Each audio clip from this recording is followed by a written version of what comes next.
Oko 200 sveštenika Srpske pravoslavne crkve koji su došli iz svih krajeva Žičke eparhije i nekoliko hiljada Kraljevčana našli su se u svečanoj povorci kojem su mošti prvog srpskog kralja Stefana Prvovenčanog prenete iz gradske crkve Svete Trojice u hram spaljivanja moštiju Svetog Save. Gradska litija sastavni je deo svečanosti kojim naš grad 7. oktobra, na dan kada Srpska pravoslavna crkva slavi Svetog Simona Monaha, obeležava Kraljevdan kao znak sećanja na srednjovekovnog srpskog vladara koji je tadašnju srpsku državu Rašku uzdigao u rang kraljevine. Mošti prvog srpskog kralja i potomnik Svetog Simona Monaha već skoro čitav vek nisu iznete iz manastira Studenica iz kojeg se iznose samo u izuzetnim prilikama. Naša radost je velika i blagoslov je veliki da nakon skoro 100 godina mošti po prvi put izađu iz svoje obitelji studeničke.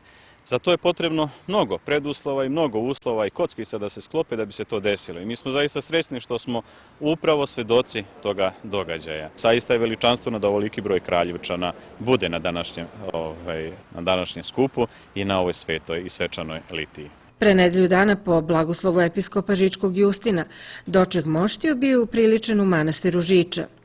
Dan kasnije mošti su prenete u gradski hram Svete Trojice u Kraljevu, odakle su kovčeg uz pripadnike žandarmerije nosili članovi Kraljevačkog udruženja Kraljevina Srbija. Vernici će svete mošti moći da pohode u hramu spaljivanja moštiju Svetog Save do Kraljevdana, kada će mošti ovog sveca biti vraćene u manastir Studenica. Ovo je prva prilika posle gotovo 100 godina da su mošti Stefana Prvovenčanog napustile matični manastir, jer se to posljednji put dogodilo za vreme Prvog svetskog rata, kada su srpski vojnici, povlačeći se, nosili mošti do Pećke patrijaršije, odakle su kasnije prenete u manastir Ostrog, gde su ostale do 1919. godine.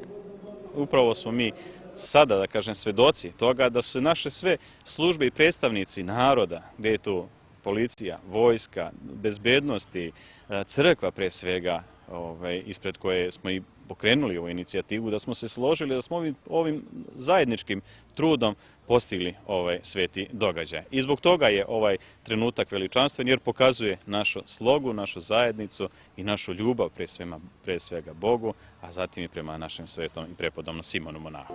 Nakon što je litija u kojoj su osim građana i sveštenika bili i pripadnici vojske, policije, žandarmerije, brojnih sportskih i kulturno-umetničkih društava, u hramu spaljivanja moštiju Svetog Save održana je sveta arhijerejska liturgija, koju je u sasluženje sveštenoslужitelja i svih delova Žičke eparhije služio episkop Žički Justin.